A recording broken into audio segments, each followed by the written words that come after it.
ஒரு doctor health சென்டர்ல ஒரு நல்ல ஒரு டாக்டர் கூட இல்லாம அதை சூப்பர்வைஸ் பண்ண முடியாம ரீசெண்டா தவறி இருக்காங்க. மருத்துவ ஊழல் எந்த அளவுக்கு போயிடுச்சுன்னா எல்லாத்தையும் தாண்டி கடைசியில மனிதர்கள் வாழக்கூடிய அந்த உயிர் காக்கக்கூடிய ஒரு மருந்துல கூட ஊழல் பண்ண ஆரம்பிச்சிட்டாங்க. இதெல்லாம் நம்ம வந்ததுக்கு அப்புறம் தான் இதெல்லாம் வெளியில கொண்டு வந்துருக்கோம்.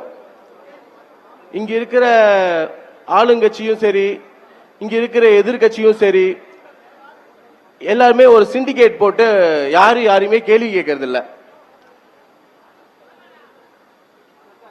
அதனாலதான் நாங்க மக்களுக்காக குரல் கொடுத்து அவங்களோட பிரச்சனைகள்லாம் தீர்த்து எப்படி புதுச்சேரியை சிங்கப்பூரா மாத்தி காட்டணும்,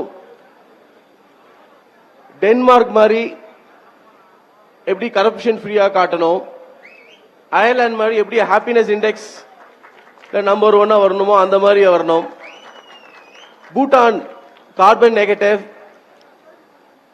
ஒரு கம்ப்ளீட் கிரீன் எனர்ஜி ஹாப்பினஸ் இண்டெக்ஸ்ல ஒன் ஆஃப் தி ஹையஸ்ட் ரேட்டிங்ல இருக்கிற நாடுகள்.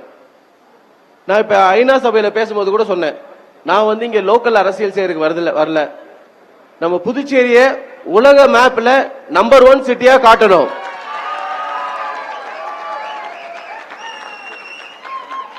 இங்க இருக்க மக்கள் பசியோ பட்டினியோ தண்ணியோ இதுக்காக எங்கேயுமே கஷ்டப்படக்கூடாது. அவங்க வாழ்வாதாரம் உயரணும், இளைஞருக்கு வேலை வாய்ப்பு கிடைக்கணும், முதியோர்களுக்கு நல்ல இலவச மருத்துவம் கிடைக்கணும். இன்னைக்கு மருத்துவங்கிற பேர்ல வெறும் ஹாஸ்பிட்டல் மட்டும்தான் இருக்கு, அங்க ஒரு மருத்துவம் கூட இல்ல.